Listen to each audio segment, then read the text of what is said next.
Hello guys, welcome to my channel. For those of you who don't know me, my name is Chanel and I am a full specialist esthetician.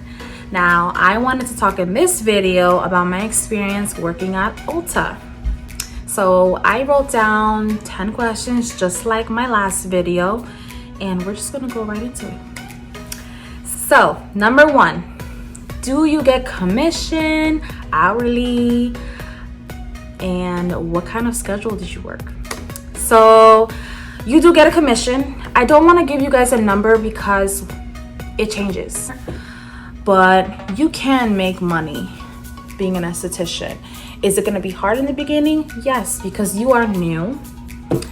And in my situation, I was the only esthetician at my location because I was actually a low volume store.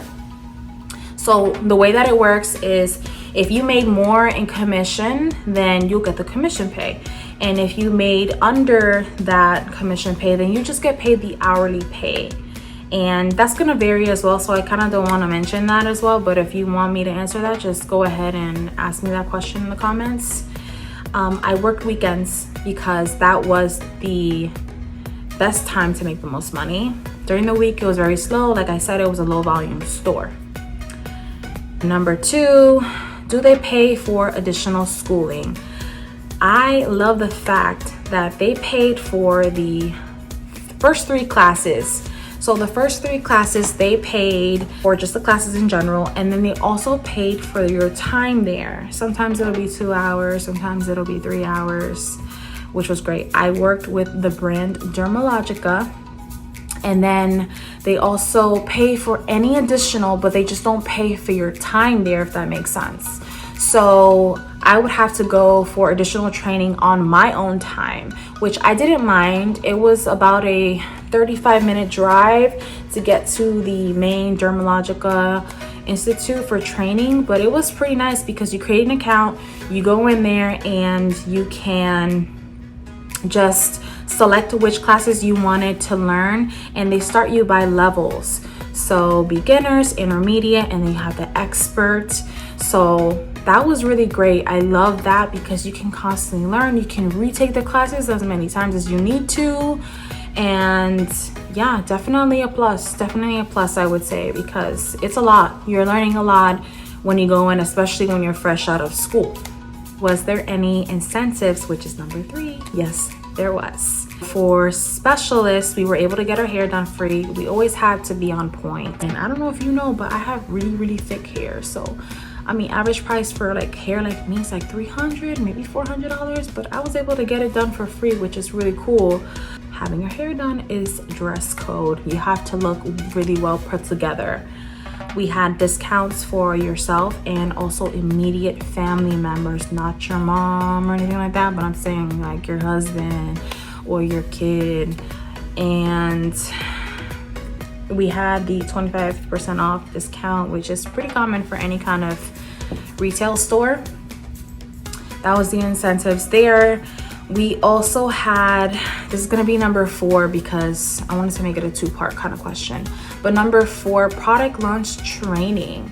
So what was really cool was being able to join in on these product launches. So I had to go to another store and we would just go ahead and rotate and learn about each product. We have to be very knowledgeable on the floor. Like, we need to know what we're talking about. We need to try the products. I think that's the biggest thing, because we can go into somewhere and they'll be like, oh my God, this is gonna be amazing. This is gonna be whatever. No, I know in my store, if someone was looking for a foundation, the first thing we're gonna ask them is, hey, what kind of skin type do you have? What are your main concerns? We want to start with the skin first because we have a lot of people coming in and wanting to get a matte foundation, but they're super dry and it's gonna look really bad on them. So definitely product launches were my favorites. And not only that, but we got to take a lot of that home. That was awesome. The number 5, hustle, promote. It was very hard for me because, like I said, this was my first job as an esthetician. Like I said, you have to hustle, promote. meaning you have to be out in that parking lot. You have to let people know that you exist. People didn't know that I was there. Nobody knew that there was an esthetician. They didn't know that we did facials. But yes, we do facials.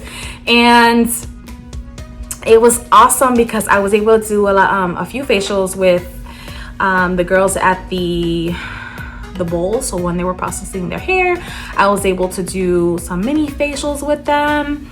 Or when they were just sitting in the chair just processing, I also did facials on them. Or somebody was on the floor and they had questions about skincare. Well, I'll tell them, hey, like, do you want me to try that on you? Like, we can go over what are your main skin concerns. We can go over just some suggestions. And maybe you haven't tried something new and I can tell you more about it. Or maybe for a friend. So definitely hustle, promote. You want to just let people know that you're there. It was not only hard for me because I was new there, but it was hard for me because I found that I was pregnant like a month or two in my first job. And I already knew that I was gonna have a difficulty because I had difficulty with my first child.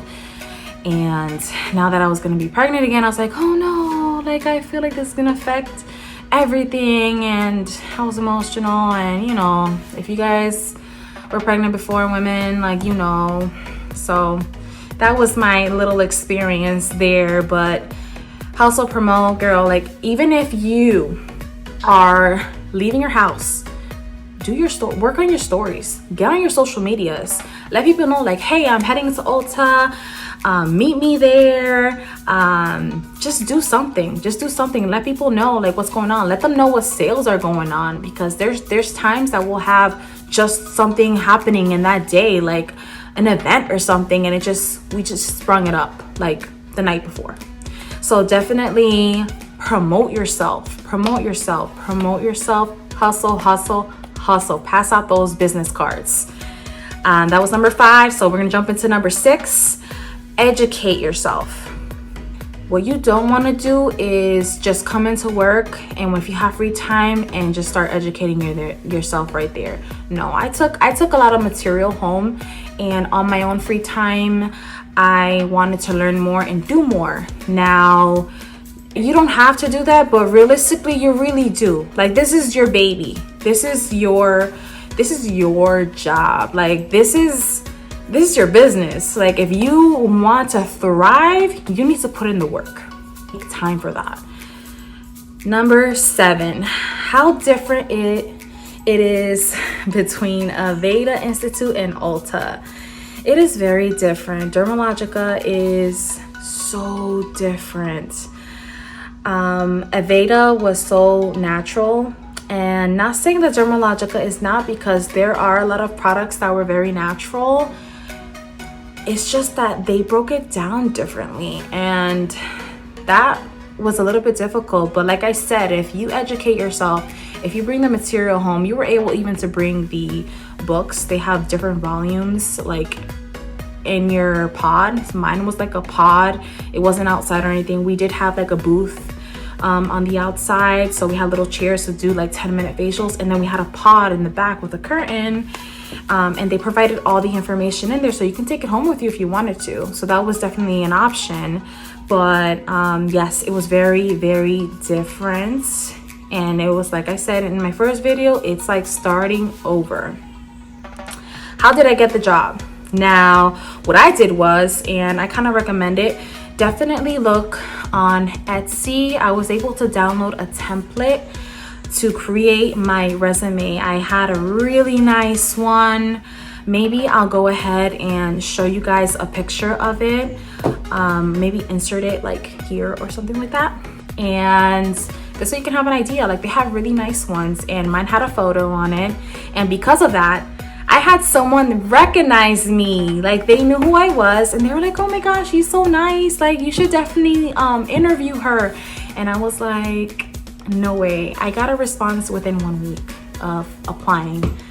I didn't apply right away after school because I was with my daughter, my first daughter, and I wanted to spend a little bit more time with her because I was sacrificing Monday through Friday. So I took a little bit of time, but Andrew was telling me, like, you don't want to forget anything. You want to jump right in, like, just do it. You need to sacrifice.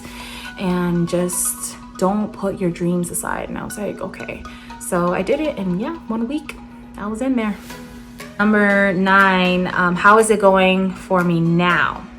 I just gave birth to my second daughter March 27 during this whole madness with COVID. And before that happened in March, I was actually sent home on leave of absence because I just couldn't do it anymore. I was actually working 2 jobs because I was only working at Ulta on the weekends, like I said. So I wanted to make a little bit extra income and take advantage because I already knew I was going to be gone for 12 weeks. So I was working at CVS and I was working at Ulta. Like I said, I was sent home on leave a month before my due date because I would work back and forth, and I can walk from one end of the store to the other, be totally out of breath, and there were 3 or 4 occasions that I felt like I was going to faint. So I decided to leave Ulta because CVS had the most flexibility and shorter hours. So I was really sad to leave Ulta. Like, these girls worked with me. The managers were great. The store manager was great. Like, she really talked with me whenever I was having like those emotional moments. Being pregnant, it was not easy. So definitely, yeah, just, I'm not saying like you shouldn't be pregnant while doing this, but it's hard when you are, and it's hard, even harder when you have a little one at home too that you have to think about. So, but number 10, would I do it again? Absolutely, I would do this again if it wasn't because of COVID, because I feel like now that my daughter is 4 months, she's a lot more cooperative, and if I had the choice to be able to go back, I definitely would. It's just, I actually went there not too long ago and they haven't found anyone else, and I don't think they will because it was a low volume store. So getting an esthetician right now wasn't very smart, and I want to say like 2 months ago they just opened up the brow bar. So I can't even imagine, like, estheticians are struggling everywhere, and it's just so sad. It really is sad because I see my girls struggling, and just finding a job in general is very difficult. So because of that, have a backup plan, guys. Make sure you have money saved. When I was working at Ulta, I would get paid in tips. Sometimes people would just hand me money like for tips, or they'll add it in their debit transaction like at the end when they pay for their service. I wish that I was smart enough to not touch those tips. I wish I would have just put it in a jar, put it in a savings account, whatever it may be. So definitely save, plan for craziness, because look what happened. In my situation, everything happened for a reason, but I can't say the same for everybody else. And it's scary. It's really scary right now. But that's what I have for you guys. It was just 10 questions. So if you want to go ahead and add some more in the description or in the comments, that we can have maybe a part 2. If you want to know more about my experience there, maybe there was a few questions maybe I just didn't even think of. So yeah, definitely subscribe, definitely share, definitely hit that bell for those new videos coming up soon. And this way we can get in on this little family I'm gonna grow. Have a great day, guys.